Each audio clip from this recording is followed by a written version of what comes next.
요즘 이상한 변화가 있습니다. 한때 주말마다 골프장으로 향하던 사람들이 이젠 새벽 공원으로 향합니다. 값비싼 장비 대신 가벼운 운동화 한 켤레, 명품 대신 따뜻한 햇살 한 줌, 보여주던 부자에서 느끼는 부자로 바뀐 세상. 그들은 왜 조용한 새벽을 선택했을까요? 한때는 그랬습니다. 부자들의 주말은 골프장에서 시작해 고급 식당에서 끝났습니다. 토요일 새벽 5시 알람이 울립니다. 명품 골프복으로 갈아입고 수백만 원짜리 골프채를 챙깁니다. 주차장엔 수입차가 즐비합니다. 누가 더 좋은 차를 몰고 왔나? 그것부터 시작되는 경쟁. 라운딩 18홀. 땀 흘리며 공을 칩니다. 하지만 시선은 공이 아니라 옆 사람의 골프채에 가 있죠. 그 채 신상이에요? 이번에 새로 바꿨어요. 대화는 골프가 아니라 장비 자랑으로 흘러갑니다. 라운딩이 끝나면 고급 식당. 한 끼에 수십만 원. 와인 한 병 더 주문하고 누가 더 비싼 걸 아는지 겨룹니다. 일요일은 또 다른 전쟁터. 자전거 동호회라도 가입하면 1,000만 원짜리 자전거가 기본. 탄소 소재, 해외 브랜드, 무게 몇 그램 차이를 논합니다. 강변을 달리지만 풍경은 보이지 않습니다. 옆 사람의 장비만 보이죠. 테니스 클럽은 또 어떻습니까? 월 회비 100만 원 넘는 곳이 수두룩. 레슨비 따로, 용품비 따로, 모임비까지 합치면 수백만 원. 실력은 늘지 않아도 괜찮습니다. 중요한 건 어디 클럽 회원이냐? 그게 전부였으니까요. 요트는 또 어떻습니까? 한 척에 수억 원. 유지비만 매달 수백만 원. 1년에 몇 번이나 탈까 싶지만 중요한 건 사실 그 자체. 나는 요트가 있다. 그 한마디가 목적이었죠. 와인 모임도 마찬가지. 빈티지가 어쩌고, 산지가 어쩌고, 떫은 맛이 어쩌고. 한 병에 수백만 원. 솔직히 맛의 차이를 알까요? 중요한 건 그 자리에 있는 것. 그 모임의 일원이라는 것. 자전거, 테니스, 요트, 와인 모임. 그게 성공의 상징이었죠. 돈이 있다는 증거. 여유가 있다는 표시. 사회적 지위가 높다는 신호. 주변 사람들도 그렇게 봤습니다. 저 사람 골프 치네, 성공했나 보다. 요트가 있대, 대단하네. 그런 시선들이 모여 그 취미들을 더욱 부추겼습니다. 명품 가방 들고 나가듯 명품 취미를 들고 나갔습니다. 그게 나를 증명하는 방법이었죠. 주말이 오면 바빠집니다. 어디 모임, 어디 라운딩, 스케줄표가 빼곡합니다. 쉬는 날인데도 쉬지 못합니다.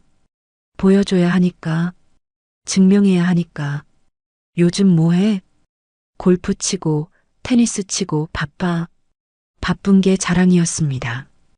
비싼 취미가 많은 게 자랑이었죠. 하지만 지금은 다릅니다.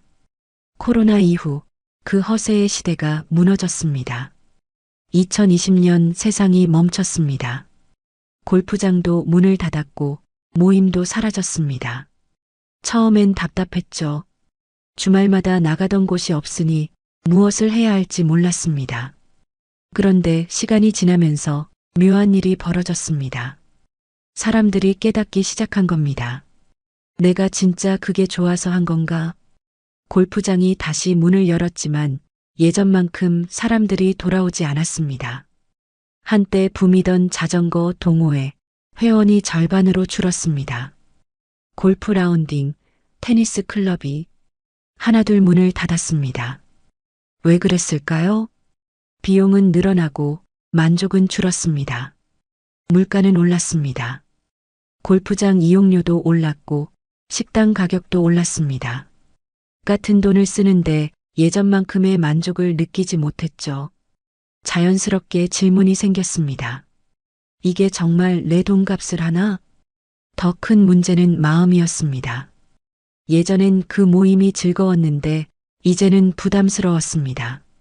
누구는 더 좋은 장비를 샀다더라. 누구는 해외 골프 다녀왔다더라. 끊임없는 비교가 스트레스가 됐죠. 한 번은 즐거움이었는데 이젠 의무가 됐습니다. 하고 싶어서가 아니라 안 하면 뒤처질까봐. 그러다 어느 순간 사람들은 깨달았습니다. 이건 즐거움이 아니라 경쟁이었구나. 내가 좋아서 한 게 아니라 남들이 하니까 따라한 것이었구나. 돈을 쓴 건 나를 위해서가 아니라 남에게 보이기 위해서였구나. 그 깨달음이 퍼지면서 사람들은 하나둘 빠져나가기 시작했습니다.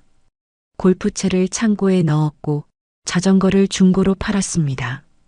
비싼 회원권은 해지했고 모임 단톡방에서 조용히 나갔죠. 그렇게 허세의 시대가 저물어 갔습니다. 이제 사람들은 묻기 시작했습니다. 진짜 나를 행복하게 하는 건 뭘까? 그 질문의 답을 찾아가는 사람들의 이야기가 지금부터 시작됩니다. 명품 가방보다 비싼 장비보다 이젠 평범한 일상이 더 값집니다. 아침 6시 공원에 사람들이 모입니다. 운동화 한 켤레, 가벼운 바람막이 하나, 그게 전부입니다. 누가 어떤 옷을 입었는지, 누가 어떤 신발을 신었는지 아무도 신경 쓰지 않습니다. 그저 걷습니다. 나무 사이로, 흙길 위로, 천천히, 조용히. 60대 김명호 씨는 말합니다. 예전엔 골프 모임이 내 사회생활의 전부였어요. 근데 이제는 아침마다 공원 걷는 게 제일 행복합니다. 김명호 씨는 20년 넘게 골프를 쳤습니다. 주말마다 빠짐없이 나갔죠. 회원권도 2개나 샀습니다. 남부럽지 않은 삶이었습니다. 그런데 어느 날부터 골프가 즐겁지 않았습니다. 채를 바꾸라는 압박, 더 비싼 곳으로 가자는 제안, 끝없이 올라가는 비용. 한 번 나가면 100만 원은 기본이었어요. 그린피, 식사비, 술값까지. 돌아오면 지갑이 텅 비었죠. 더 힘든 건 따로 있었습니다. 경쟁하는 분위기, 스코어를 비교하고 누가 더 잘 치나 겨루고 실수하면 핀잔 듣고 쉬러 간 건데 더 피곤해져서 돌아왔어요. 그러던 어느 날 코로나로 골프장이 문을 닫았습니다. 처음엔 답답했습니다. 매주 나가던 곳이 없으니 뭘 해야 할지 몰랐죠. 그래서 시작한 게 산책이었습니다. 집 근처 공원. 그냥 한 바퀴 돌아볼까? 그렇게 걷기 시작했습니다. 처음엔 심심했습니다. 골프장의 화려함과 비교되니 공원이 초라해 보였죠. 하지만 며칠 지나자 달라지기 시작했습니다. 새소리가 들렸습니다. 나무 냄새가 느껴졌습니다. 바람이 피부를 스쳤습니다. 아, 이런 게 있었구나. 골프 칠 땐 몰랐습니다. 카트 타고 이동하느라, 스코어 계산하느라 주변을 볼 여유가 없었죠. 공원에선 달랐습니다. 천천히 걸으니 보이지 않던 것들이 보였습니다. 아침 햇살, 이슬 맺힌 풀잎, 벤치에 앉은 할머니의 미소. 이게 전부 공짜였어요. 돈 한 푼 안 들고 이렇게 행복할 수 있다니. 김명호 씨는 이제 매일 아침 공원에 갑니다. 비가 와도 눈이 와도 빠지지 않습니다. 골프장은 돈 내야 가지만 공원은 언제든 열려 있어요. 누가 뭐라 하지도 않죠. 비용은 0원, 마음은 100점. 65세 박미영 씨도 비슷합니다. 예전엔 명품 쇼핑이 취미였습니다. 백화점 VIP 고객이었죠. 신상품이 나오면 전화가 왔습니다. 손님, 이번 시즌 신상 나왔어요. 그럼 무조건 갔습니다. 필요 없어도 샀습니다. 그게 나를 증명하는 방법이었으니까. 명품 가방이 20개도 넘었어요. 옷장엔 태그 달린 옷들이 가득했죠. 한 번도 안 입은 옷이 태반이었어요. 그런데 어느 날 옷장을 열다 깨달았습니다. 나 왜 이렇게 샀지? 입지도 않을 옷, 들지도 않을 가방. 신지도 않을 신발. 그게 전부 수천만 원이었습니다. 그 돈으로 뭘 할 수 있었을까 생각하니 후회됐어요. 그 후로 쇼핑을 멈췄습니다. 백화점 전화도 받지 않았습니다. 대신 시작한 게 있습니다. 동네 도서관. 처음엔 그냥 시간 때우려고 갔어요. 근데 책을 읽다 보니 세상이 달라 보이더라고요. 책 한 권에 10,000원. 명품 가방 하나 값이면 수백 권을 살 수 있었습니다. 이제는 명품 가방보다 책 한 권이 더 소중해요. 62세 최준호 씨는 자전거를 팔았습니다. 1,000만 원 넘게 주고 산 자전거. 1년에 몇 번이나 탔을까요? 동호회 사람들 눈치 보느라 비싼 거 샀는데 정작 타는 건 부담스러웠어요. 무게 때문에 다루기 어려웠고 흠집 날까봐 조심스러웠고 도난 걱정에 편히 세워둘 수도 없었죠. 그래서 팔았습니다. 대신 산 건 100만 원짜리 자전거. 이제는 마음 편히 타요. 흠집 나도 괜찮고 어디든 세워둘 수 있으니까. 허세가 사라지자 진짜 행복이 보이기 시작했습니다. 68세 이영숙 씨는 와인 모임을 나왔습니다. 매달 100만 원씩 내고 솔직히 와인 맛도 잘 모르겠고 그냥 분위기에 취해 있었어요. 이제는 집에서 편한 옷 입고 편한 음악 들으며 마트에서 산 와인 한잔 합니다. 이게 훨씬 좋아요. 누가 뭐라 할 사람도 없고 부담도 없으니까요. 사람들이 변하기 시작했습니다. 보여주려 애쓰지 않습니다. 증명하려 노력하지 않습니다. 그냥 자신을 위해 삽니다. 명품 없어도 괜찮습니다. 비싼 취미 없어도 괜찮습니다. 남들이 뭐라 해도 괜찮습니다. 내가 행복하면 그만이에요. 그 한마디가 진짜 부자의 시작입니다. 허세를 벗어던진 순간 진짜 나를 만났습니다. 비싼 것보다 소중한 것, 화려한 것보다 평온한 것, 보이는 것보다 느껴지는 것. 이제 그들은 압니다. 진짜 사치는 따로 있다는 걸. 아무도 눈치 보지 않고 나를 위해 쓰는 시간. 그게 진짜 부자의 취미라는 걸.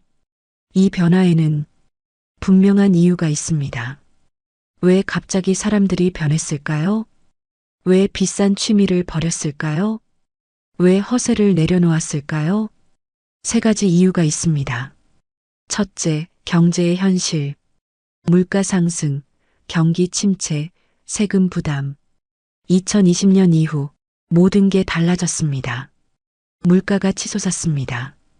식당 가격이 2배로 뛰었고 골프장 이용료도 껑충 올랐죠. 예전엔 라운딩 한 번에 30만 원이면 충분했습니다. 이제는 50만 원도 부족합니다. 회원권 가격은 어떻습니까? 몇 년 사이 2배, 3배. 유지비만 해도 만만치 않습니다. 명품 가격도 올랐습니다. 작년에 500만 원이던 가방이 올해는 700만 원입니다. 똑같은 가방인데 왜 이렇게 올랐어요? 직원은 대답합니다. 가격 인상이 있었습니다. 경기는 어떻습니까? 좋지 않습니다. 사업하는 사람들은 압니다. 매출은 그대로인데 비용만 늘어난다는 걸. 월급쟁이도 마찬가지입니다. 연봉은 제자리인데 물가만 올라갑니다. 세금 부담도 커졌습니다. 종부세, 양도세, 상속세. 부자라 해도 세금은 무겁습니다. 예전엔 여유가 있었는데 이제는 좀 빠듯해요. 부자라 해도 허세는 부담이 됐습니다. 한 달에 몇백만 원씩 취미에 쓰는 게 부담스러워졌죠. 이걸 계속할 수 있을까? 그 질문이 생기는 순간 취미는 더 이상 즐겁지 않습니다. 보여주기보다 지속 가능한 행복이 중요해졌습니다. 100만 원 쓰고 하루 즐기기보다 공짜로 매일 즐기는 게 낫다. 그렇게 생각이 바뀌었습니다. 경제적 여유가 줄어들자 우선순위가 바뀌었죠. 정말 중요한 게 뭘까? 정말 필요한 게 뭘까? 그렇게 질문하다 보니 비싼 취미는 우선순위에서 밀렸습니다. 둘째, 마음의 피로. 남과 비교하며 사는 건 결국 자신을 갉아먹는 일이었죠. 처음엔 괜찮았습니다. 새로운 취미, 새로운 모임, 그게 즐거웠으니까요. 하지만 시간이 지나면서 경쟁이 시작됐습니다. 누가 더 좋은 장비를 샀나? 누가 더 비싼 곳을 갔나? 누가 더 잘하나? 끝이 없었습니다. 골프채를 바꾸면 누군가는 더 비싼 걸 삽니다. 자전거를 새로 사면 누군가는 더 좋은 걸 탑니다. 와인 한 병 들고 가면 누군가는 2배 비싼 걸 가져옵니다. 이제는 지쳤어요. 63세 강민수 씨의 말입니다. 테니스 치러 가는데 마음이 무거웠어요. 또 무슨 장비 자랑이 나올까? 또 어디 다녀왔다고 할까? 취미가 스트레스가 됐습니다. 즐기려고 시작한 건데 어느새 의무가 됐죠. 안 가면 뒤처질 것 같고, 안 사면 무시당할 것 같고, 안 따라가면 외톨이 될 것 같았습니다. 그게 피곤했어요. 한 CEO는 이렇게 고백했습니다. 골프 칠 때마다 경쟁이 느껴졌어요. 누가 더 비싼 채, 누가 더 좋은 회원권. 이젠 그런 걸로 평가받고 싶지 않습니다. 그는 30년 넘게 골프를 쳤습니다. 회사 운영하면서 골프가 거의 필수였죠. 거래처와 라운딩하고 임원들과 라운딩하고 주말엔 친목 라운딩. 한 달에 10번도 넘게 나갔습니다. 처음엔 좋았어요. 사업에도 도움됐고 인맥도 넓어졌죠. 하지만 어느 순간부터 골프가 괴로워졌습니다. 채를 바꿔야 한다는 압박. 아직도 그 채 쓰세요? 그 한마디가 스트레스였습니다. 회원권도 마찬가지. 거기 회원권밖에 없으세요? 그 말이 마음을 찔렀습니다. 저도 모르게 비교하고 있었어요. 내가 뒤처지나, 내가 부족하나. 어느 날 라운딩을 마치고 집에 돌아왔습니다. 거울을 봤습니다. 지친 얼굴이 보였습니다. 이게 내가 원한 삶인가? 그 질문 하나로 모든 게 달라졌습니다. 다음 날부터 골프를 줄였습니다. 필수적인 것만 나갔죠. 대신 시작한 게 명상이었습니다. 아무것도 안 하고 그냥 앉아 있는 거예요. 처음엔 이게 뭔가 싶었죠. 하지만 계속하다 보니 마음이 편해졌습니다. 누구와도 비교하지 않았어요. 평가받지도 않았고 그냥 나로 있을 수 있었죠. 마음의 피로가 풀렸습니다. 많은 사람들이 비슷했습니다. 경쟁에 지쳤고 비교에 지쳤고 보여주기에 지쳤습니다. 이젠 나를 위해 살고 싶어요. 그 바람이 변화를 만들었습니다. 셋째, 가치의 변화. 이제 부자들은 보이는 부자가 아니라 느껴지는 부자를 추구합니다.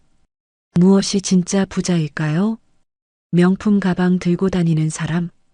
비싼 차 모는 사람? 골프 회원권 여러 개 가진 사람? 예전엔 그랬습니다. 그게 부자의 기준이었죠. 하지만 이제는 다릅니다. 진짜 부자는 마음이 편한 사람입니다. 돈에 쫓기지 않고 남의 시선에 흔들리지 않고 자기 삶을 사는 사람. 그게 진짜 부자입니다. 67세 한영애 씨는 말합니다. 예전엔 명품으로 치장했어요. 사람들이 부러워했죠. 근데 집에 혼자 있으면 외로웠어요. 보여주는 부자였지만 느껴지는 행복은 없었습니다. 이제는 달라요. 명품 대신 편한 옷 입고 공원 산책하는데 이게 훨씬 행복해요. 가치관이 바뀌었습니다. 많이 가진 게 중요한 게 아니라 많이 느끼는 게 중요합니다. 비싼 게 중요한 게 아니라 소중한 게 중요합니다. 보이는 게 중요한 게 아니라 남는 게 중요합니다. 명품 가방은 언젠가 유행 지나지만 행복한 기억은 평생 남아요. 이제 사람들은 압니다. 진짜 사치가 무엇인지. 그건 돈으로 사는 게 아니라 마음으로 느끼는 것이라는 걸. 경제의 현실, 마음의 피로, 가치의 변화. 이 세 가지가 모여 사람들을 변화시켰습니다. 이제 그들은 새로운 길을 걷습니다. 보이는 부자가 아닌 느껴지는 부자의 길을. 그래서 요즘 부자들은 몸과 마음을 돌보는 시간을 선택합니다. 그게 곧 진짜 사치이자 새로운 부의 기준이 되었죠. 새벽 6시 강변이 깨어납니다. 어둠이 걷히고 해가 떠오릅니다. 그 시간 그곳에 사람들이 모입니다. 러닝화를 신고 가볍게 몸을 풉니다. 스트레칭 몇 번, 심호흡 한 번, 그리고 달리기 시작합니다. 새벽 6시 강변을 달리는 사람들 사이엔 CEO도 있고 은퇴자도 있고 시니어 전문가도 있습니다. 누가 누군지 모릅니다. 누가 뭘 하는지도 모릅니다. 그냥 달립니다. 나란히 조용히. 65세 박성진 씨는 IT 기업 대표였습니다. 30년 회사 경영하면서 매일이 전쟁이었죠. 스트레스가 극심했습니다. 골프로 풀려 했지만 골프장에서도 일 생각뿐이었습니다. 라운딩 중에도 전화 받고 메일 확인하고 쉬는 게 아니었어요. 그러던 어느 날 건강검진 결과가 나왔습니다. 혈압이 높았고 콜레스테롤 수치도 안 좋았습니다. 의사가 말했습니다. 운동하세요. 매일. 그래서 시작한 게 러닝이었습니다. 처음엔 5분도 못 뛰었습니다. 숨이 차고 다리가 아팠죠. 이걸 내가 왜 하나 싶었어요. 하지만 포기하지 않았습니다. 매일 조금씩 늘렸습니다. 5분, 10분, 15분. 한 달 후엔 30분을 뛸 수 있었습니다. 그런데 신기한 일이 벌어졌습니다. 뛰는 동안엔 아무 생각이 안 났습니다. 회사 일도 걱정도 모든 게 멈췄습니다. 그냥 호흡에만 집중했어요. 들숨, 날숨, 발이 땅을 밟는 소리. 그게 명상이었습니다. 이들은 말합니다. 러닝은 내 명상이고 걷기는 내 해방이다. 62세 김소연 씨도 비슷합니다. 예전엔 명품 쇼핑이 전부였습니다. 백화점이 놀이터였죠. 스트레스 받으면 쇼핑했어요. 가방 하나 사면 기분이 풀렸거든요. 하지만 그건 순간이었습니다. 집에 오면 다시 공허했습니다. 옷장엔 명품이 가득한데 마음은 계속 비어 있었어요. 그러다 시작한 게 걷기였습니다. 동네 한 바퀴, 천천히 느리게.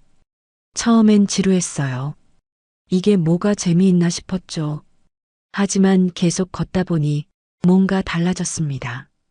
머릿속이 맑아졌습니다. 복잡한 생각들이 정리됐죠. 걸으면서 생각을 했어요.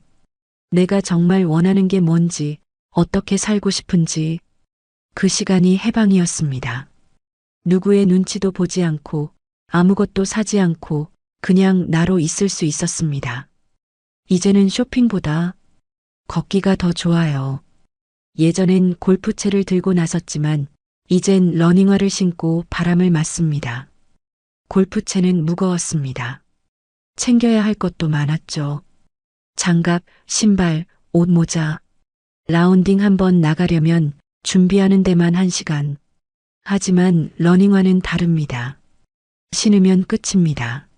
문 열고 나가면 시작이죠. 아무것도 필요 없습니다.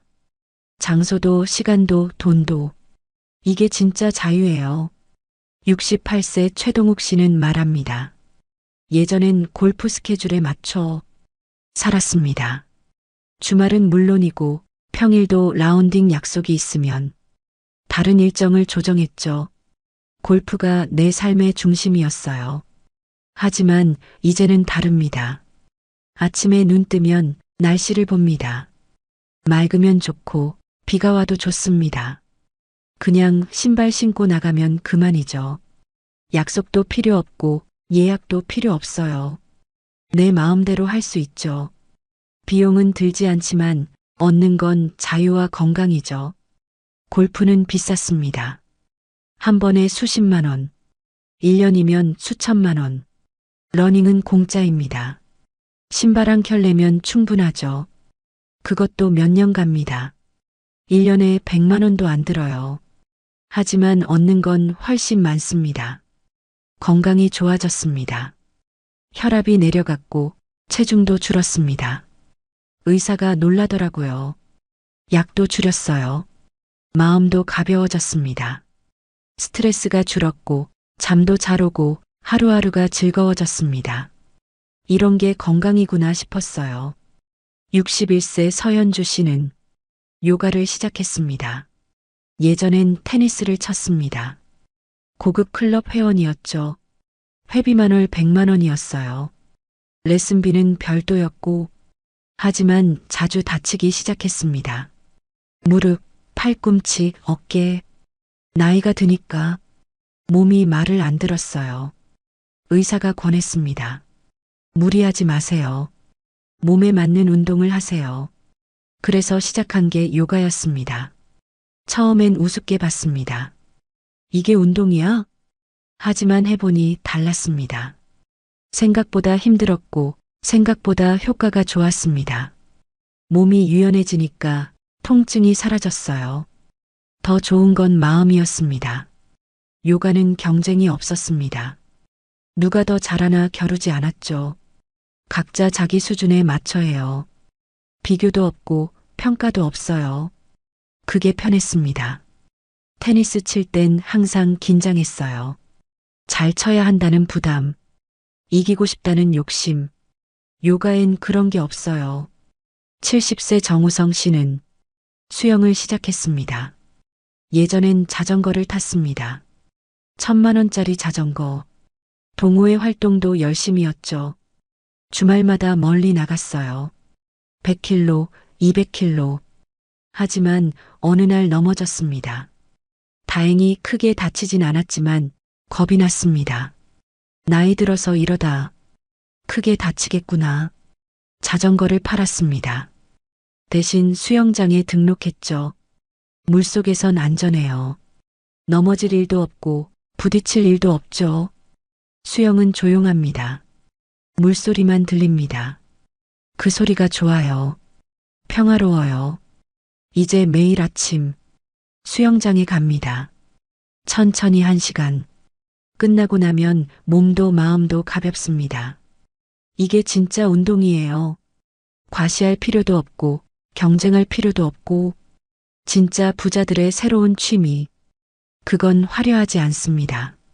비싸지도 않습니다. 하지만 값집니다. 자유롭고 건강하고 평화로우니까요. 보여주기 위한 취미가 아니라 나를 위한 취미. 그게 진짜 부자의 선택입니다. 요즘 진짜 부자들은 남을 돕는 데서 기쁨을 느낍니다. 예전엔 받는 게 기쁨이었습니다. 명품을 받고 칭찬을 받고 인정을 받고. 하지만 이제는 다릅니다. 주는 게 기쁨입니다. 익명으로 기부하고 주말마다 봉사에 참여하죠. 이름을 밝히지 않습니다. 자랑하지도 않습니다. 그냥 조용히 돕습니다. 66세 이철수 씨는 매달 익명으로 기부합니다. 복지관에, 고아원에, 독거노인 지원센터에. 예전엔 명함 주며 기부했어요. 사람들이 알아주길 바랐죠. 회사 이름을 내걸고 신문에 나기도 했습니다. 하지만 이제는 다릅니다. 익명으로 보냅니다. 이름 밝히니까 부담스럽더라고요. 고맙다고 연락 오고 행사 때마다 불러주고. 그게 부담이었습니다. 이제는 조용히 보내요. 받는 사람도 부담 없고 나도 마음이 편해요. 69세 강명자 씨는 주말마다 무료급식소에 갑니다. 배식 봉사를 합니다. 밥을 퍼주고 설거지하고 청소도 합니다. 예전엔 주말마다 골프장, 고급 레스토랑에서 식사했죠. 한 끼에 수십만 원 쓰면서 길거리 노숙자는 못 본 척했어요. 하지만 어느 날 깨달았습니다. 나도 언젠간 도움이 필요할 수 있겠구나. 그래서 시작했습니다. 처음엔 어색했습니다. 명품 옷 입고 가기도 민망하고 손에 물 한 번 안 묻고 살았는데, 하지만 해보니 달랐습니다. 밥을 퍼주면서 사람들 얼굴을 봤습니다. 고맙습니다.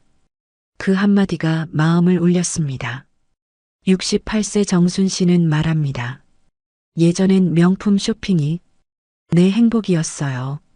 근데 지금은 밥 봉사 나가면 내가 더 큰 선물을 받는 느낌이에요. 정순 씨는 30년 넘게 명품만 입고 살았습니다. 하지만 어느 날 허무함이 밀려왔습니다. 이게 전부인가? 그때 친구가 권했습니다. 독거노인 식사 배달 봉사, 처음 방문한 집, 좁은 방, 낡은 가구, 혼자 사는 할머니가 반갑게 맞아주셨습니다.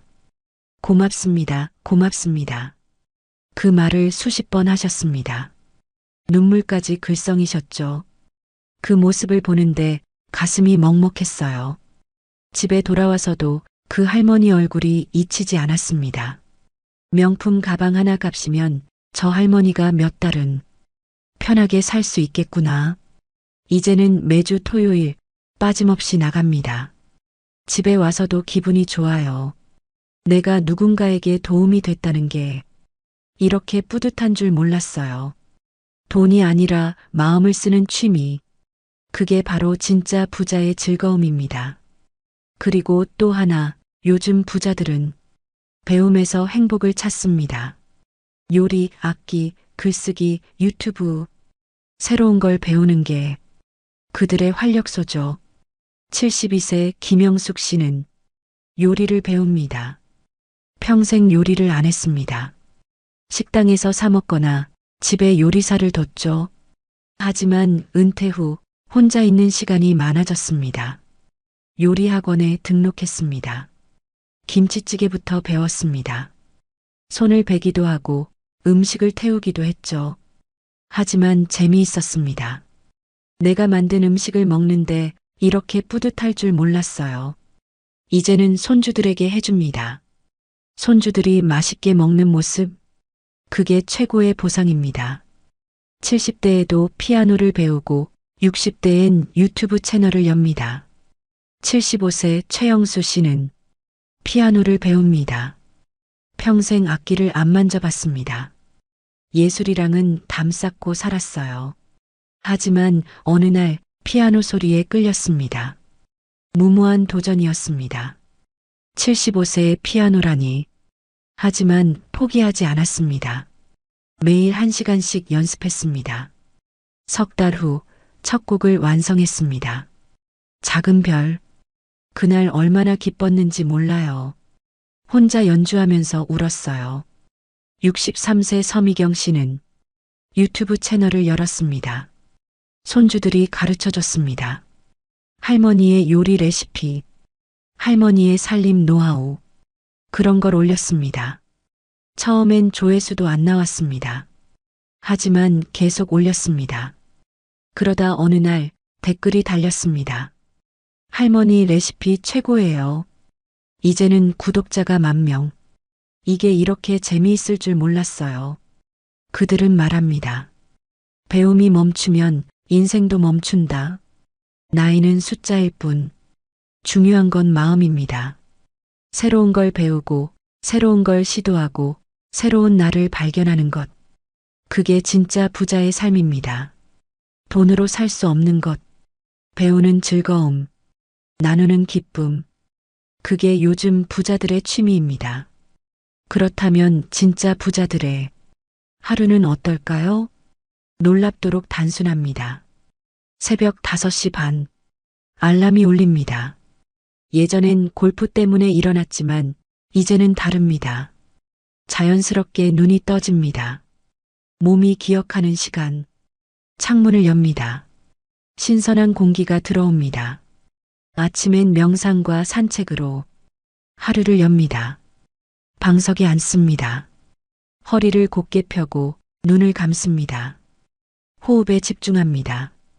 들숨 날숨 생각이 떠오릅니다.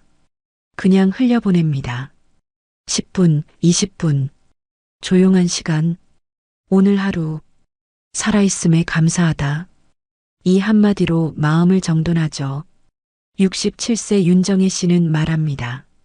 예전엔 눈 뜨자마자 핸드폰부터 봤어요. 뉴스, 메시지, SNS. 하루가 바쁘게 시작됐습니다. 정신없이 흘러갔죠. 그게 스트레스였어요. 하지만 이제는 다릅니다. 명상으로 하루를 엽니다. 핸드폰은 나중에 봅니다. 마음이 고요해지니까 하루가 달라지더라고요. 명상이 끝나면 산책, 동네 한 바퀴, 천천히 걷습니다. 아침 공기를 마십니다. 새소리를 듣습니다. 햇살을 느낍니다. 이게 제일 좋은 시작이에요. 64세 김태영 씨도 비슷합니다. 아침 산책이 하루를 결정해요. 걸으면서 오늘 할 일을 생각하고 마음을 정리하죠. 예전엔 아침마다 바빴습니다. 회사 갈 준비, 골프 갈 준비. 하지만 은퇴 후 시간이 생겼습니다. 처음엔 뭘 해야 할지 몰랐어요. 그냥 집에 있으니까 답답했죠. 그래서 시작한 게 산책. 이제는 이게 없으면 하루가 시작 안 돼요. 낮에는 일보다 관계에 집중합니다. 가족, 친구, 그리고 자신과의 대화. 점심은 가족과 함께. 예전엔 혼자 먹거나 밖에서 먹었습니다. 회의 겸 식사, 접대 식사. 밥을 먹는 건지 일을 하는 건지. 하지만 이제는 다릅니다. 집에서 천천히 먹습니다. 가족과 이야기 나눕니다. 애들 얘기도 듣고, 손주 얘기도 듣고, 그게 행복이에요. 오후엔 친구를 만납니다. 카페에서, 공원에서, 그냥 걸으면서. 예전엔 목적이 있어야 만났습니다. 골프 치러, 식사하러, 뭔가 하러. 하지만 이제는 다릅니다. 그냥 만나요. 목적 없이, 부담 없이 이야기를 나눕니다. 요즘 사는 얘기, 건강 얘기, 손주 얘기. 그게 좋아요. 경쟁도 없고, 비교도 없고. 70세 박종수 씨는 말합니다. 예전 친구들은 만나면 자랑 대회였어요. 누가 뭘 샀다, 어디 갔다. 그게 피곤했습니다. 만나고 나면 기분이 안 좋았죠. 나만 뒤처진 것 같고. 하지만 이제 만나는 친구들은 다릅니다. 그냥 편해요. 있는 그대로 만나니까.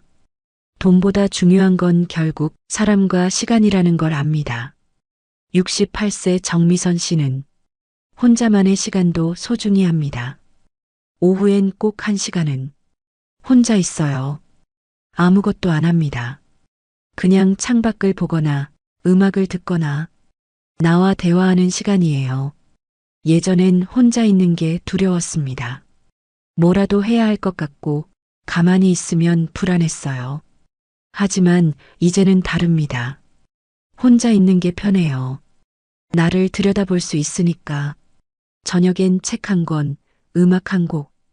예전엔 회식으로 채웠던 시간을 이젠 조용히 자신을 돌보는 시간으로 바꿨죠. 거실 소파에 앉습니다. 따뜻한 차 한 잔, 책 한 권, 천천히 읽습니다. 한 장, 두 장, 급할 게 없어요. 내일 읽어도 되고, 모레 읽어도 되고, 음악을 틉니다. 클래식, 재즈, 가요. 기분에 따라 음악 들으면서 하루를 정리해요. 71세 이상호 씨는 일기를 씁니다. 매일 저녁 30분씩 오늘 있었던 일, 오늘 느낀 감정, 오늘 감사한 일. 쓰다 보면 마음이 정리돼요. 예전엔 일기 같은 거 안 썼습니다. 그럴 시간도 없었고 쓸 필요도 못 느꼈죠. 하지만 이제는 다릅니다. 일기가 내 친구예요. 뭐든 다 털어놓을 수 있는 70대 부부는 말했습니다. 이젠 누가 우리를 부자라 부르지 않아도 괜찮아요. 우리가 행복하다는 걸 서로 알고 있으니까요. 72세 송영철 씨와 69세 아내 윤미숙 씨. 결혼 45년 차. 예전엔 바빴습니다. 남편은 회사, 아내는 모임. 집에서 마주칠 시간도 없었죠. 각자 바쁘게 살았어요. 같이 살지만 따로 사는 것 같았죠. 하지만 은퇴 후 시간이 생겼습니다. 처음엔 어색했습니다. 뭘 하며 시간을 보낼까?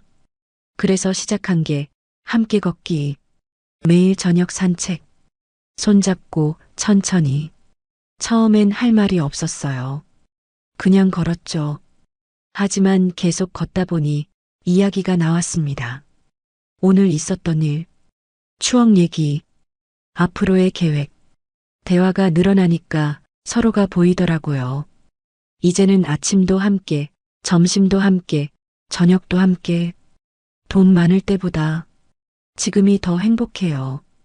진짜 부자는 남이 만들어주는 타이틀이 아닙니다. 그건 마음속에서 피어나는 평온의 이름입니다. 명함이 없어도, 직함이 없어도, 재산이 줄어도 마음이 편하면 그게 부자입니다. 아침에 눈 떠서 감사하고 저녁에 잠들 때 만족하고 그 사이의 시간을 소중히 여기면 그게 진짜 부자입니다. 단순한 하루, 평범한 일상, 조용한 행복. 그게 요즘 부자들의 하루입니다. 화려하지 않아도 괜찮습니다. 특별하지 않아도 괜찮습니다. 내가 행복하면 그게 최고입니다. 이제 묻습니다. 당신은 어떤 부자가 되고 싶으신가요? 보이는 부자입니까? 느껴지는 부자입니까? 비싼 취미보다 조용히 나 자신을 돌보는 시간. 그게 진짜 부자의 취미입니다. 새벽의 공기, 한 잔의 커피, 친구와의 웃음 한 번. 이게 요즘 부자들이 사랑하는 최고의 사치입니다. 명품 가방은 낡지만 행복한 기억은 남습니다. 골프 회원권은 만료되지만 건강한 몸은 평생 갑니다. 남들의 부러움은 순간이지만 내 마음의 평온은 영원합니다. 오늘부터 시작해 보세요. 단 10분만 걸어도 좋고 책 한 장만 읽어도 좋습니다.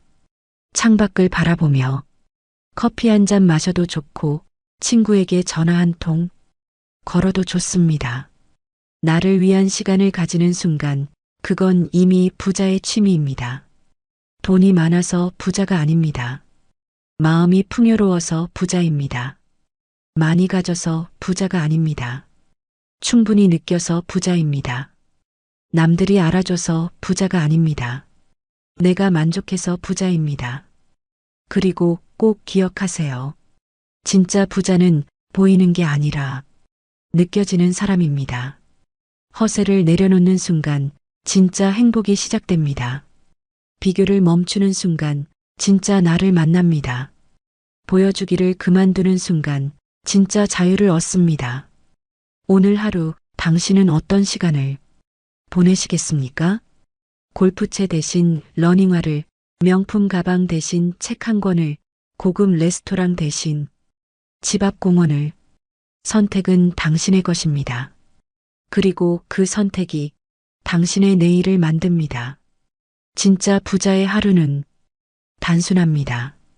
하지만 그 단순함 속에 진짜 행복이 있습니다. 당신도 오늘부터 진짜 부자가 되어 보세요.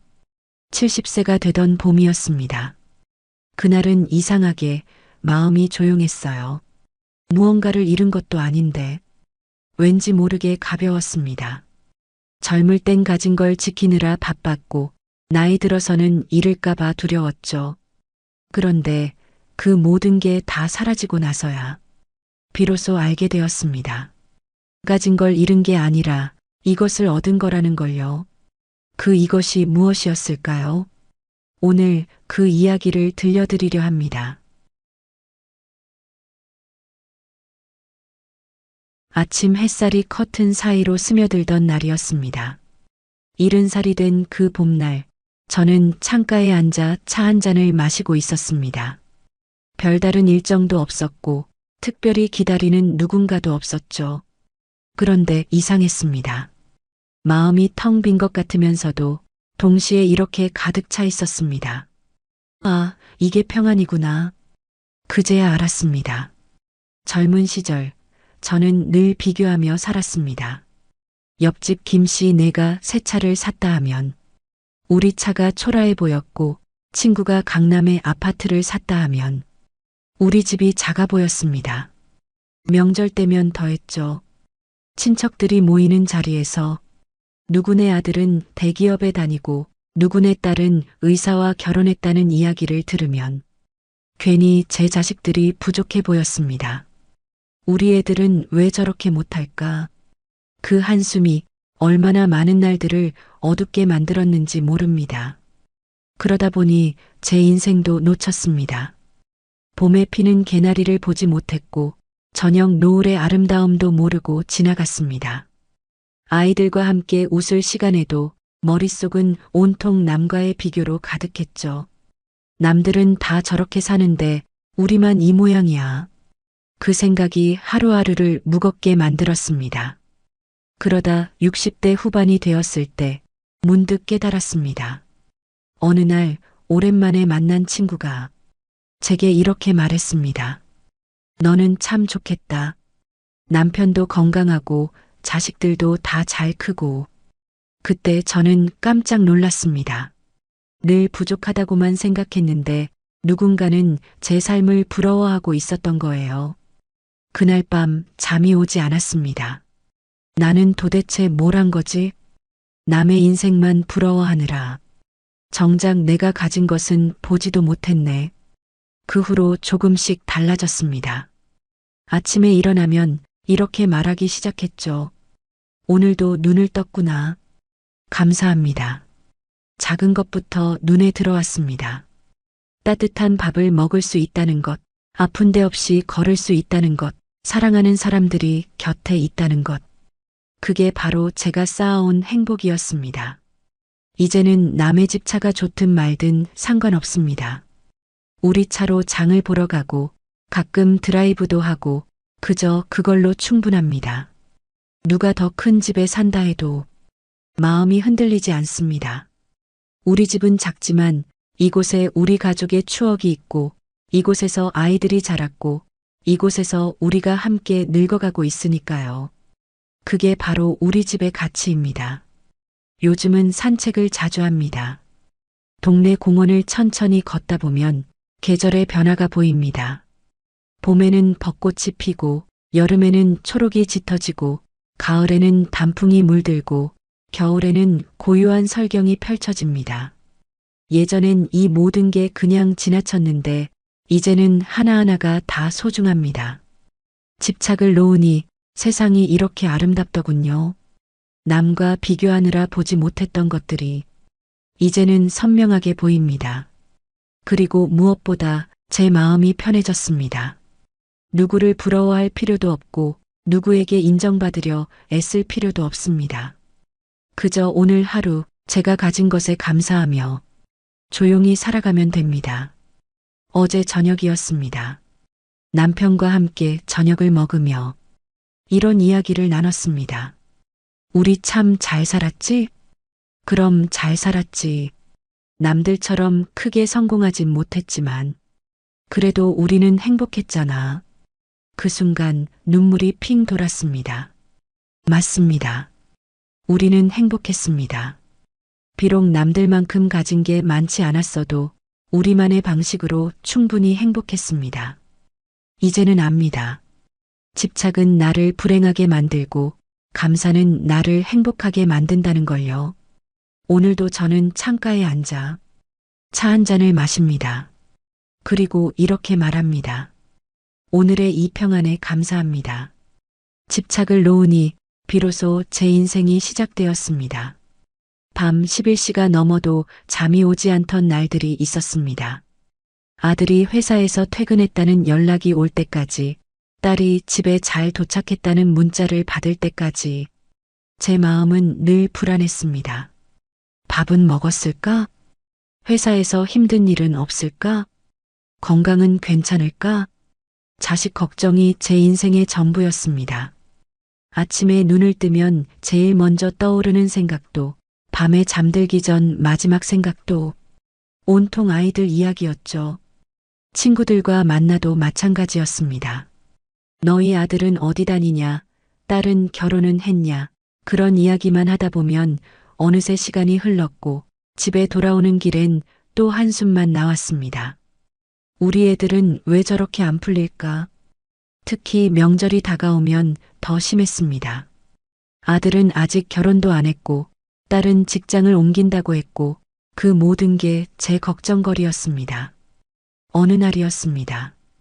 딸이 제게 조심스럽게 말했습니다. 엄마, 저 이제 30대 중반인데요. 제 인생은 제가 알아서 해요. 순간 말문이 막혔습니다. 엄마가 너 걱정해서 그러는 거잖아.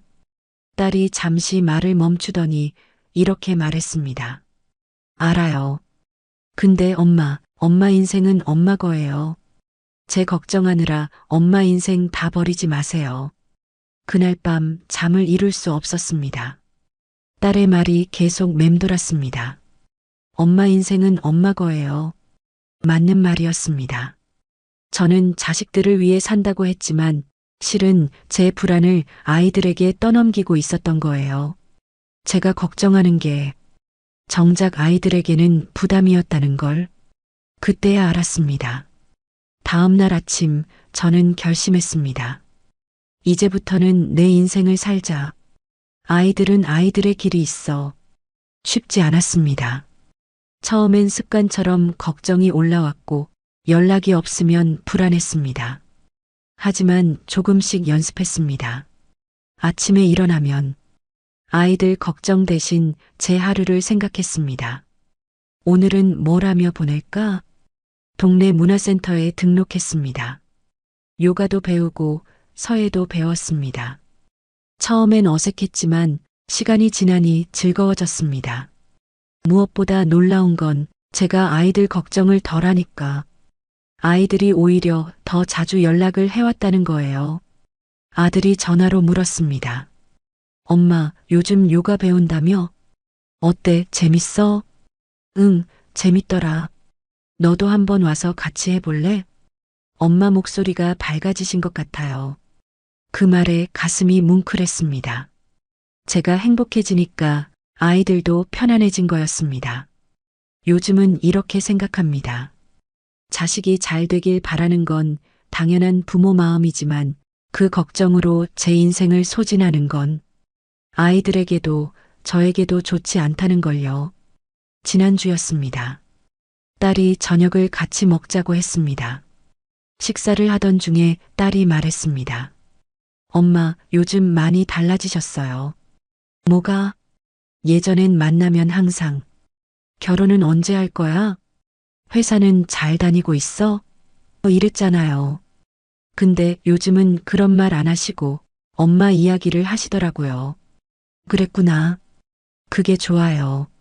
엄마가 행복해 보이니까 저도 마음이 편해요.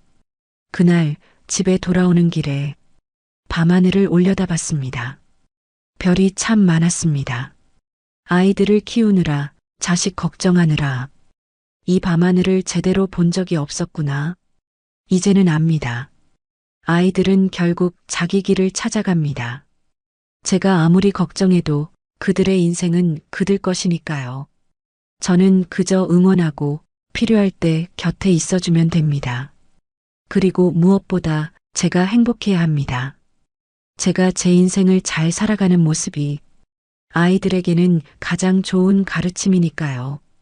요즘 아침엔 이렇게 시작합니다. 오늘은 나를 위한 하루를 살자. 자식 걱정이 아니라 나 자신을 돌보는 하루. 그렇게 살다 보니 저도 자유로워졌고 아이들과의 관계도 더 좋아졌습니다. 어제 아들이 문자를 보냈습니다.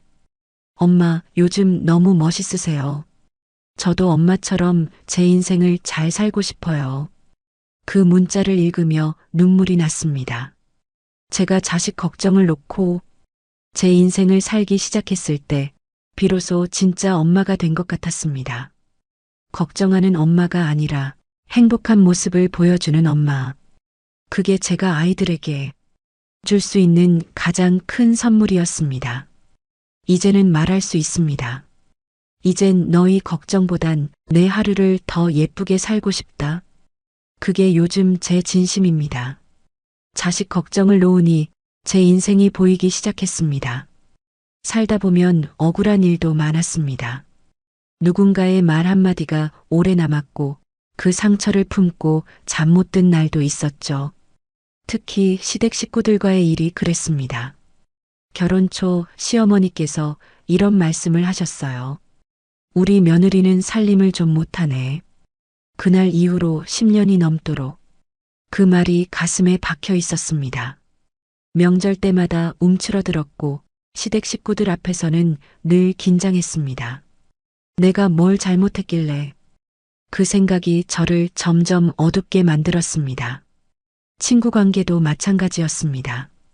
20년 가까이 알고 지낸 친구가 있었는데 어느 날 그 친구가 제 뒤에서 저에 대해 안 좋은 말을 했다는 걸 알게 됐어요. 그렇게 친하게 지냈는데 어떻게 내 뒷담화를. 배신감에 한동안 아무도 만나고 싶지 않았습니다. 그 일 이후로 사람들을 믿기가 어려워졌고 새로운 관계를 만드는 것도 두려웠습니다. 미움은 그렇게 제 마음에 쌓여갔습니다. 시어머니에 대한 서운함, 친구에 대한 배신감, 나를 무시했던 사람들에 대한 분노.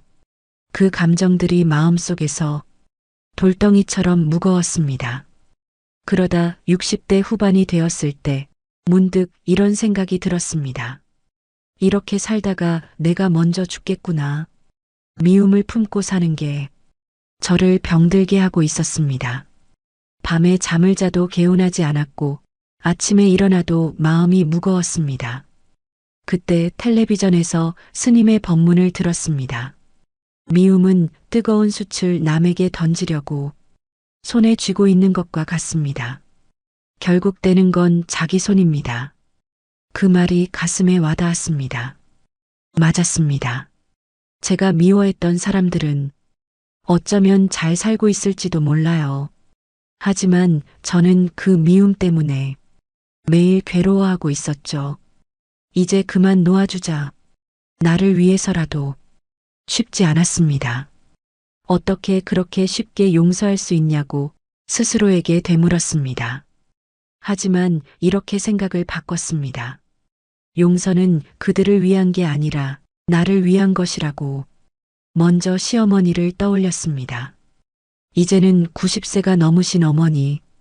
그때 어머니도 서툴었던 거겠지. 시집온 며느리를 어떻게 대해야 할지 몰랐던 거야. 그렇게 생각하니 조금 이해가 됐습니다. 어머니도 완벽한 사람이 아니었던 거죠. 그냥 나이 든 한 사람이었을 뿐. 다음은 친구였습니다. 뒷담화를 했던 그 친구도 아마 자기 나름의 이유가 있었을 거예요. 질투였을 수도 있고 순간의 실수였을 수도 있죠. 사람은 누구나 실수하잖아. 나도 완벽하지 않은데. 그렇게 하나하나 놓아주기 시작했습니다. 신기하게도 미움을 내려놓으니 세상이 달라 보이기 시작했습니다. 길을 걷다가 마주치는 사람들의 얼굴이 예전보다 따뜻해 보였고 공원의 꽃들도 더 예쁘게 느껴졌습니다. 무엇보다 제 마음이 가벼워졌습니다. 아침에 일어나면 오늘도 좋은 하루라는 생각이 들었고 밤에는 편안하게 잠들 수 있었습니다. 몇 달 전이었습니다. 그 친구를 우연히 길에서 마주쳤어요. 예전 같았으면 피했을 텐데 그날은 먼저 다가가서 인사를 했습니다. 오랜만이야. 친구가 깜짝 놀라더니 조심스럽게 물었습니다. 나 화 많이 났었지? 응. 그땐 그랬어. 근데 이제 괜찮아. 미안해. 정말 미안해. 그때 내가 정말 잘못했어. 친구의 눈에 눈물이 맺혔습니다. 이제 다 지난 일이야. 그날 함께 차 한 잔을 마시며 오랜만에 진솔한 대화를 나눴습니다. 집에 돌아오는 길 마음이 정말 편했습니다. 아, 이게 용서의 힘이구나. 용서는 상대를 위한 게 아니었습니다. 나를 자유롭게 하기 위한 거였어요. 미움의 무게에서 벗어나 가볍게 날아오르기 위한 요즘은 누군가에게 상처받아도 오래 마음에 담아두지 않습니다. 저 사람도 힘들었나 보다. 저 사람도 나처럼 부족한 사람이겠지. 그렇게 이해하려고 노력합니다. 완전히 용서가 안 될 때도 있어요. 그럴 땐 억지로 용서하려 하지 않습니다. 대신 이렇게 생각하죠. 그래, 지금은 아니어도 괜찮아. 언젠가는 놓아줄 수 있겠지. 시간이 약이라는 말 정말 맞더라고요. 어제 시어머니를 뵈러 갔습니다. 요양원에 계신 어머니, 이제는 저를 알아보지 못하실 때도 많아요. 그런데도 제가 가면 웃으세요. 우리 며느리 왔네. 그 모습을 보며 생각했습니다. 그때 그 말 한마디에 내가 왜 그렇게 오래 마음 아파했을까? 이제는 그저 감사합니다. 저를 며느리로 받아주시고 제 남편을 낳아주시고 함께 가족이 되어주셔서 미움을 놓으니 보이지 않던 것들이 보이기 시작했습니다. 상처 주었던 그 사람도 사실은 저처럼 상처받은 사람이었고 미워했던 그 순간도 돌아보면 별것 아닌 일이었죠. 이제는 압니다. 용서는 그들을 위한 게 아니라 나를 위한 것임을. 미움을 내려놓는 순간 비로소 나는 자유로워진다는 것을요. 세상은 원래 이렇게 따뜻한 곳이었습니다. 제가 미움이라는 색안경을 끼고 있어서 어둡게 보였던 것뿐. 미움을 놓으니 세상이 달라졌습니다. 조금만 더, 조금만 더. 그 말이 제 인생을 무겁게 만들었습니다. 젊은 시절, 저는 늘 무언가 부족하다고 느꼈어요. 옷장에는 옷이 가득한데 입을 옷이 없다고 했고 통장에 돈이 있는데도 불안하다며 아껴야 한다고 했죠. 명절이면 더 큰 선물을 사야 할 것 같았고 아이들 학원도 더 좋은 데를 보내야 할 것 같았습니다. 남들은 다 저렇게 하는데 우리만 뒤처지면 안 돼. 그 생각이 저를 쉴 새 없이 달리게 만들었습니다. 쉬는 날에도 편히 쉬지 못했어요. 텔레비전을 보다가도 광고에 나오는 물건이 갖고 싶었고 친구들과 여행 이야기를 들으면 우리도 가야 한다는 생각에 조급했습니다. 남편이 말했습니다. 여보, 우리 이 정도면 충분히 잘 사는 거야. 그만 쉬면 안 돼? 뭐가 충분해? 아직 애들 대학 등록금도 모자란데. 늘 그런 시기였습니다. 지금 가진 것에 만족하지 못하고 더 많은 것을 원했죠. 그러다 60대가 되었을 때였습니다. 건강검진에서 혈압이 높다는 얘기를 들었어요. 스트레스를 줄이셔야 합니다. 너무 무리하지 마세요.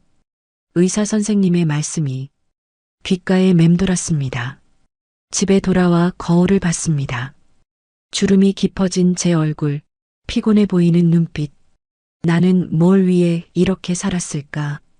문득 그런 생각이 들었습니다. 그날 저녁이었습니다. 남편과 둘이 저녁을 먹고 있는데 창밖으로 노을이 참 예쁘게 지고 있었어요. 저것 좀 봐. 노을이 정말 예쁘네. 남편이 말했습니다. 그때 깨달았습니다. 나는 언제부터 저런 걸 보지 못하게 됐을까? 욕심 때문이었습니다. 더 많은 걸 가지려는 욕심, 더 잘 살아야 한다는 욕심. 그 욕심이 저를 앞만 보고 달리게 만들었고 정작 중요한 것들을 놓치게 만들었죠. 다음 날부터 조금씩 달라지기 시작했습니다. 아침에 일어나면 창문을 활짝 열고 공기를 마셨습니다. 오늘도 이렇게 숨 쉴 수 있구나. 감사합니다. 작은 것부터 세어보기 시작했어요. 따뜻한 이불, 아침에 마시는 차 한 잔, 내 이름을 불러주는 남편, 전화를 해주는 자식들. 세다 보니 감사할 게 정말 많았습니다. 어느 날 장을 보러 시장에 갔습니다. 예전 같았으면 이것저것 사느라 바빴을 텐데 그날은 그냥 천천히 구경했어요. 생선가게 아저씨가 친절하게 웃으며 싱싱한 고등어를 보여주셨고 야채가게 아주머니는 오늘 상추가 정말 좋아요 하며 한 줌 더 얹어주셨습니다. 집에 돌아오는 길 손에 든 장바구니가 묵직했지만 마음은 가벼웠습니다. 내가 가진 게 이렇게 많았구나. 냉장고를 열어보니 먹을 것도 충분했고 옷장을 열어보니 입을 옷도 충분했습니다. 조금만 더라고 외쳤던 그 시절, 사실 이미 충분히 가지고 있었던 거예요. 요즘은 일기를 씁니다. 매일 저녁 오늘 감사했던 일 3가지를 적어 내려가죠.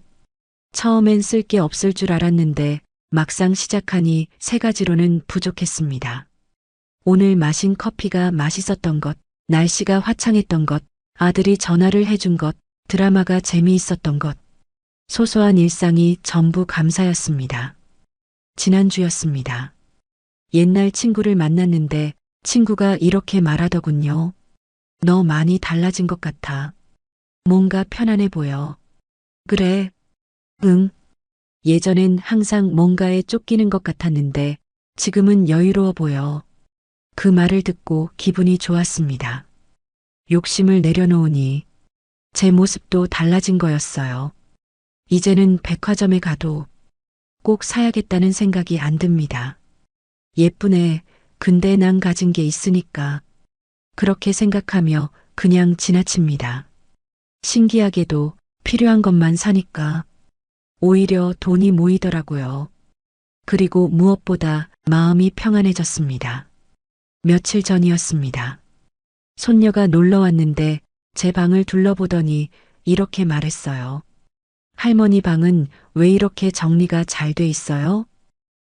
필요한 것만 두고 나머지는 다 정리했거든. 부러워요. 저도 할머니처럼 살고 싶어요. 그 말에 웃음이 나왔습니다. 예전에 저라면 손녀에게 이것저것 사주느라 바빴을 텐데 지금은 그냥 함께 앉아 차 한 잔 마시며 이야기 나누는 게 더 좋습니다. 할머니, 행복해 보여요. 손녀가 말했습니다. 응, 행복해. 가진 게 많아서가 아니라 가진 것에 감사할 줄 알게 돼서 요즘 아침마다 이렇게 기도합니다. 오늘 하루도 감사합니다. 더 바라지 않겠습니다. 지금 이대로 충분합니다. 욕심을 놓으니 세상이 이렇게 풍요로웠습니다. 더 많은 걸 가지려 애쓸 필요가 없었어요. 지금 가진 것들을 세어보니 이미 제 삶은 충분히 풍요로웠으니까요. 오늘 따뜻한 이불, 차 한 잔의 여유, 내 이름을 불러주는 사람 하나. 그게 바로 제가 쌓아온 행복이었습니다.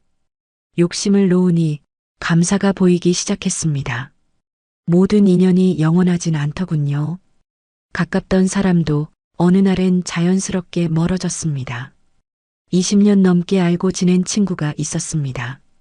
매주 만나서 수다 떨고 명절이면 음식도 나눠 먹고 서로의 집안일까지 다 아는 사이였죠. 그런데 몇 년 전부터 연락이 뜸해지기 시작했어요. 처음엔 바빠서 그런가 보다 했습니다. 요즘 바쁘지? 괜찮아, 나중에 봐. 그렇게 위로하며 기다렸죠. 하지만 시간이 지나도 친구는 먼저 연락하지 않았습니다. 제가 먼저 전화를 걸어도 통화는 짧았고 만나자는 말에는 항상 핑계가 있었어요. 요즘 좀 바빠서 다음에 시간 될 때. 그러다 어느 순간 저도 연락하지 않게 됐습니다. 서운했습니다. 내가 뭘 잘못했나? 왜 갑자기 이러는 걸까? 밤에 잠을 자다가도 그 생각이 나서 뒤척였습니다. 다른 친구도 그랬습니다. 이사를 하면서 자연스럽게 멀어진 친구, 자식 문제로 바빠지면서 소원해진 친구, 하나둘씩 곁을 떠나는 사람들을 보며 외로움을 느꼈습니다. 사람은 결국 혼자인 건가? 그런 생각이 들 때도 있었죠. 그러다 어느 날 오래된 앨범을 정리하고 있었습니다. 젊은 시절 사진들이 가득했어요. 그 속에는 지금은 연락하지 않는 수많은 사람들의 얼굴이 있었습니다. 학창 시절 친구들, 직장 동료들, 이웃 사람들. 그 순간 깨달았습니다. 아, 인연은 원래 이런 거구나. 머무를 만큼만 머물고 그리고 자연스럽게 떠나는 것. 억지로 붙잡는다고 그 사람이 다시 가까워지는 게 아니라는 걸요. 남편이 말했습니다. 사람 일은 알 수 없는 거야. 그 친구도 나름의 사정이 있었겠지. 그래도 20년 넘게 알고 지냈는데, 그래서 더 좋은 추억으로 남겨두는 게 어때? 서운함으로 기억하지 말고. 그 말이 마음에 와닿았습니다. 맞았습니다. 그 친구와 함께했던 시간들은 정말 행복했었으니까요. 그 추억까지 서운함으로 더럽힐 필요는 없었습니다. 조금씩 마음을 놓기 시작했습니다. 떠난 사람을 억지로 붙잡으려 하지 않았고 연락이 없다고 서운해하지도 않았습니다. 대신 이렇게 생각했어요. 그때 함께해줘서 고마웠어. 이제는 각자의 길을 가는 거야. 신기하게도 사람을 놓으니 마음이 편안해졌습니다. 억지로 관계를 유지하려는 그 부담감이 사라지니까 오히려 자유로워졌어요. 그리고 놀라운 일이 생겼습니다. 제가 사람을 놓고 편안해지니까 새로운 인연들이 찾아왔습니다. 문화센터에서 만난 새 친구, 산책길에서 자주 마주치는 이웃, 자주 가는 카페의 사장님. 나이도 다르고 배경도 달랐지만 편안하게 대화를 나눌 수 있는 사람들이 하나둘 생기기 시작했죠. 옛날 친구들과는 다른 느낌이었습니다. 깊은 유대감은 없지만 오늘 만나서 반갑고 내일 못 만나도 괜찮은 그런 가벼운 관계들이 오히려 제게는 편했습니다. 며칠 전이었습니다. 그 20년 지기 친구에게서 오랜만에 연락이 왔어요. 오랜만이야. 잘 지내? 순간 가슴이 두근거렸습니다. 예전 같았으면 왜 이제야 연락해? 하고 서운함을 표현했을 텐데 이제는 그냥 담담하게 대답했습니다. 응, 잘 지내. 너는? 나도 잘 지내. 그동안 좀 힘든 일이 있었어. 미안해, 연락 못해서. 괜찮아. 다 지나간 일이야. 우리는 잠시 전화로 이야기를 나눴습니다. 예전만큼 친밀하진 않았지만 그래도 반가웠어요. 통화를 끝내고 생각했습니다. 이 정도면 충분해. 억지로 예전처럼 가까워지려 하지 않아도 가끔 안부를 묻는 사이로 남는 것도 나쁘지 않다는 걸 알게 됐습니다. 이제는 압니다. 인연은 억지로 붙잡는 게 아니라는 걸요. 머무를 만큼 머물다가 때가 되면 자연스럽게 떠나는 것. 그리고 떠난 자리에 바람이 들어오듯 새로운 사람이 들어오기도 한다는 것.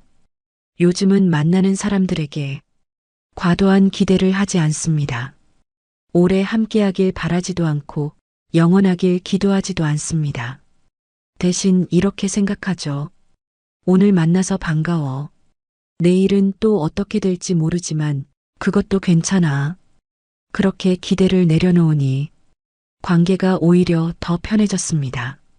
집착하지 않으니 상대방도 편안해했고 억지로 유지하려 하지 않으니 자연스러운 관계가 이어졌습니다. 어제 산책을 하다가 오래된 나무를 봤습니다. 가을이 되니 나뭇잎이 하나둘 떨어지고 있었어요. 나무는 떨어지는 잎을 붙잡으려 하지 않았습니다. 그냥 자연스럽게 보내주더군요. 그리고 봄이 되면 또 새로운 잎이 돋아나겠죠. 인연도 그런 것 같습니다. 때가 되면 떠나고 또 때가 되면 새로운 인연이 찾아오는 것.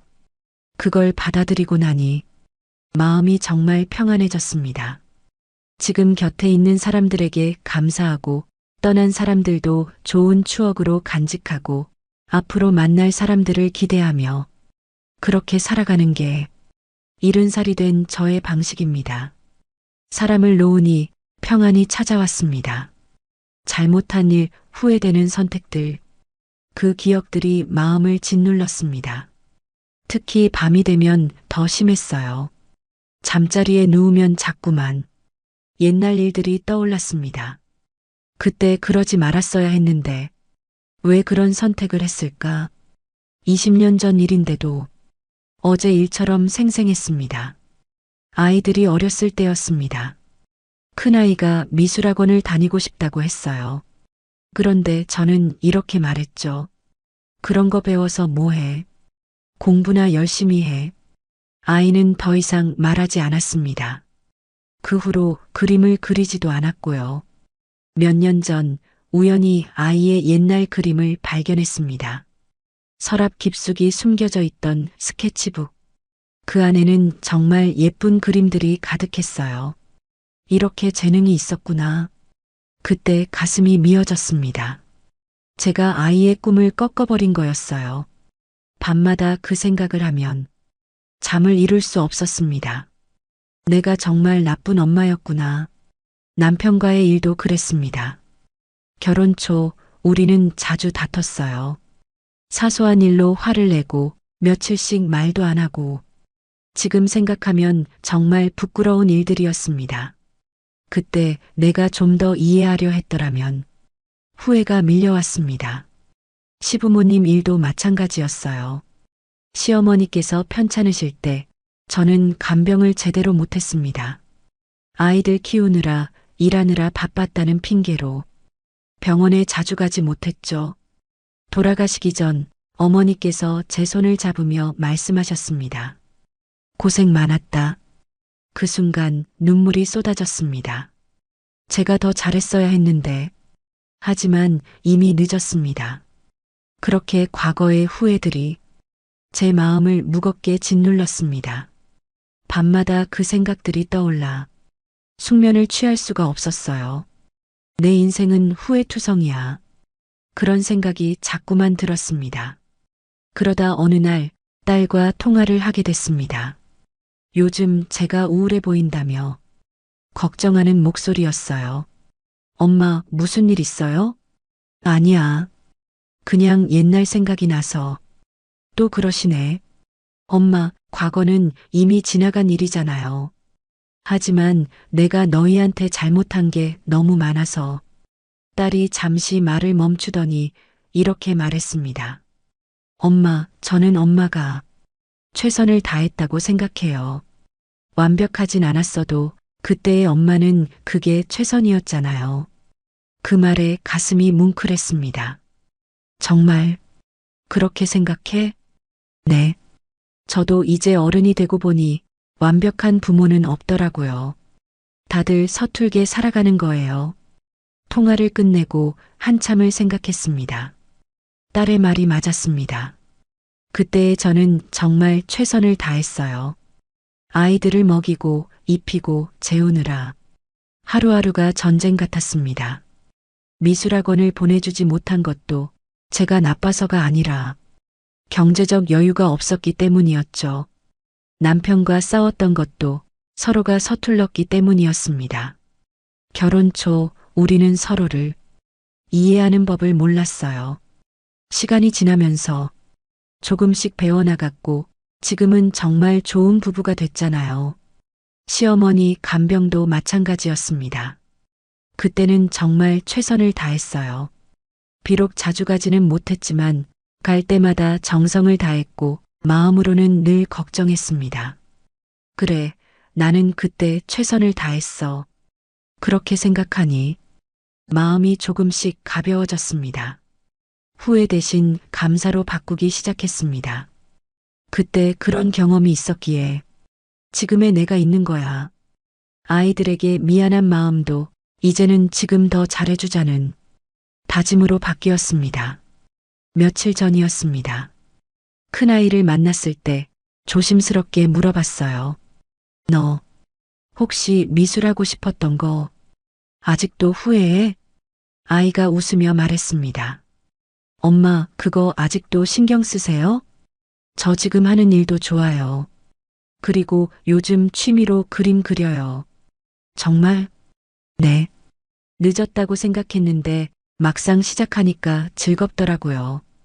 인생은 언제든 시작할 수 있잖아요. 아이의 말에 눈물이 났습니다. 제가 혼자 죄책감에 시달리는 동안 아이는 이미 자기 길을 찾아가고 있었던 거예요. 미안해. 그리고 고마워. 엄마, 후회하지 마세요. 엄마는 정말 잘하셨어요. 그날 이후로 달라졌습니다. 과거를 떠올릴 때마다 이렇게 생각하기로 했어요. 그때의 나는 그게 최선이었어. 완벽하진 않았지만 그 순간만큼은 최선을 다했다고. 요즘은 밤에도 편히 잠듭니다. 과거의 후회들이 떠올라도 그래, 그랬었지. 그래도 괜찮아. 하고 넘길 수 있게 됐어요. 대신 오늘에 집중합니다. 어제는 바꿀 수 없지만 오늘은 내가 만들어갈 수 있으니까요. 어제 남편과 산책을 했습니다. 당신 요즘 많이 밝아졌어. 그래? 응. 예전엔 자꾸 옛날 얘기하며 한숨 쉬었는데 요즘은 안 그러더라고. 과거는 놓아주기로 했어. 지금이 더 소중하니까. 남편이 제 손을 꼭 잡았습니다. 그래, 우리 이제 남은 시간 행복하게 살자. 응, 그러자. 과거를 놓으니 비로소 오늘이 보이기 시작했습니다. 후회로 가득했던 어제가 아니라 가능성으로 가득한 오늘. 지금 이 순간이 제 인생의 가장 소중한 시간입니다. 집착도 미움도 욕심도 놓고 나니 남은 건 나였습니다. 그동안 제가 뭘 하며 살았는지 돌아보게 됐어요. 자식을 위해, 남편을 위해, 시댁을 위해, 남들의 시선을 위해, 늘 누군가를 위해 살았습니다. 제 마음은 뒷전이었죠. 아침에 일어나면 가장 먼저 가족들 챙기기 바빴고 저녁에 잠들기 전에도 내일 뭘 해야 하나 걱정했습니다. 정작 나는 어디에도 없었어요. 거울을 보면 낯선 얼굴이 보였습니다. 이 사람이 누구지? 주름진 얼굴, 지쳐 보이는 눈빛. 언제부터 이렇게 늙었을까요? 아니, 언제부터 나를 잃어버렸을까요? 어느 날이었습니다. 혼자 카페에 앉아 있는데 젊은 직원이 물었습니다. 어머니, 뭐 드실래요? 뭐가 맛있어요? 요즘 아메리카노 많이 찾으시던데요. 그럼 그걸로 주세요. 커피를 받아들고 앉았습니다. 한 모금 마시는데 문득 이런 생각이 들었어요. 나는 정말 아메리카노를 좋아하나? 모르겠더군요. 내가 뭘 좋아하는지, 뭘 싫어하는지, 어떤 게 나를 행복하게 하는지 평생을 살아왔는데 나를 모르고 있었습니다. 집에 돌아와 남편에게 물었습니다.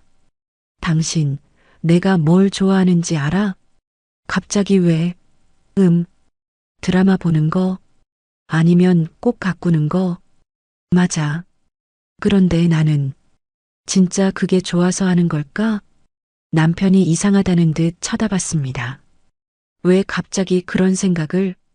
그냥 나에 대해 잘 모르는 것 같아서 그날 밤 종이를 꺼내 적어봤습니다. 나는 누구인가? 나는 무엇을 좋아하는가? 나는 어떤 사람이 되고 싶은가? 백지를 보다가 한참을 멍하니 있었습니다. 70년을 살았는데 나에 대해 쓸 게 없다니 눈물이 났습니다. 나는 평생 누구로 살았던 걸까? 그날 이후로 조금씩 달라지기 시작했습니다. 아침에 일어나면 제일 먼저 제 기분을 살폈습니다. 오늘 나는 어떤 기분이지? 오늘 나는 뭘 하고 싶지?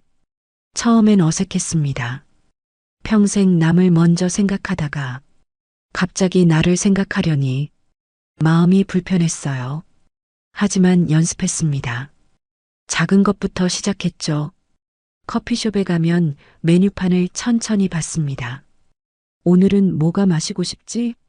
라떼도 마셔보고 카푸치노도 마셔보고 때로는 녹차도 마셔봤습니다.